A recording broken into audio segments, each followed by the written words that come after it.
on a quelques minutes pour parler de Guinée-Bissau, où le président Embalo est contraint à la cohabitation. Oui, commencerai par dire bon dia à ceux qui nous suivent du côté de Bissau. Et d'ailleurs... Et j'espère que le président Embalo est en train de surmonter la gueule de bois à laquelle l'opposition a eu à le soumettre suite à une déculottée.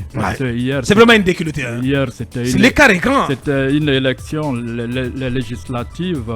Dans les starting blocks, il y avait 22 formations politiques avec près de 900 000 électeurs pour élire 102 députés. À l'arrivée, c'est le PAIGC de Amical Cabral, l'un des meilleurs fils de l'Afrique. Il a emporté avec 54 sièges. Et donc la majorité absolue. Voilà, cette coalition est cornaquée par Domingos Pereira. Donc, doit ancien PM également. L'ancien PM qui revient maintenant des droits comme Premier ministre. Effectivement. Comme le veut, comment dirais-je, les tests là-bas. Le mouvement pour l'alternance démocratique de M. Embalo, du groupe des 15, qui est une autre coalition, s'en est tiré avec 29 sièges. Et maintenant, le parti de la rénovation sociale, le PRS, avec 12. Donc, ce sont les trois qui sont sortis du lot. Du lot. Et donc, l'écart, parce que arrêtons-nous là-dessus un tout petit peu, quand même. 29 contre 54. C'est ahurissant. Face au PAIGC. C'est ahurissant. Et les Bissau-Guinéens attendent beaucoup du prochain gouvernement parce qu'après la Covid, les gens ils ont du mal à joindre les deux bouts. Il y a la cherté de vie. Vous savez que la Guinée-Bissau, depuis son indépendance obtenue, comment dire, au bout de fusil en 1974, subit un peu, comment dirais-je, les assauts des 4 cavaliers de l'Apocalypse qui sont la guerre, la famine, entre autres. Donc on espère que le pays va repartir du bon pied, même si les coalitions, on le sait. Mais c'est une cohabitation. C'est une cohabitation.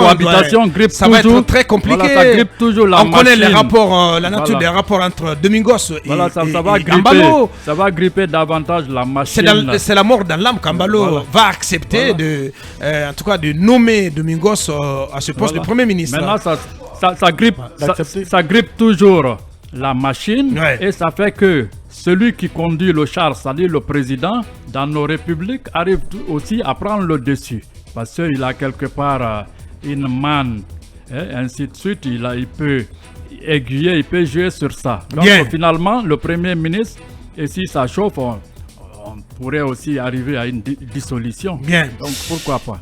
Donc Embalo qui s'est résigné donc face à ce revers politique, Basekou, je prends un pan de son discours d'hier.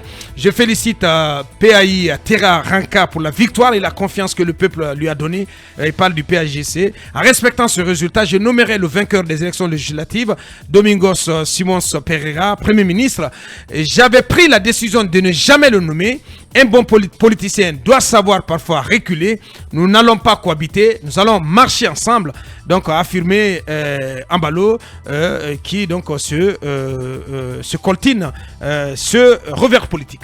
Oui, en fait, ce score-là aussi reflète un peu... C'est un score sans appel. Hein. Oui, mais c'est aussi un peu le rejet, un peu de sa gouvernance. De sa gouvernance, de tout ce qui est proposé aujourd'hui par Embalo. Ça veut dire que sur les questions essentielles qui concernent la cherté de la vie, les questions de sécurité, c'est qu'en réalité... Les questions de la vie de la nation Bissau-Guinée. En réalité, c'est qu'Embalo n'a pas été à la hauteur de toute la confiance qui a été placée en lui pour répondre aux attentes, aux préoccupations du peuple de la Guinée-Bissau. Maintenant, il reste à savoir comment cette cohabitation va se faire concrètement sur le terrain.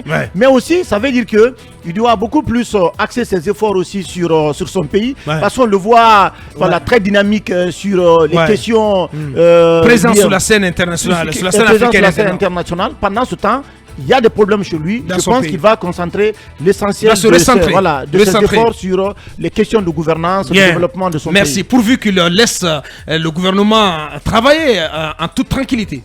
Je pense qu'il n'a pas le choix. Il n'a pas tellement le choix parce que déjà les Bissau-Guinéens viennent de faire leur choix.